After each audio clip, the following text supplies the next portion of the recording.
For more driving safety and comfort, the extended head-up display system projects onto the windscreen, in the driver's field of vision, all the information necessary for driving, such as the speed of your vehicle, road signs if the function is activated, navigation or radio volume, without taking your eyes off the road. With the ignition on, press Head-Up Display to activate or deactivate the function. You can also adjust the brightness of the information projected on the screen.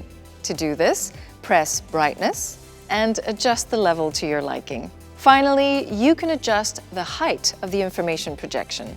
To do this, with the ignition still on, position this central button in the up position to adjust the height of the information projected on the windscreen.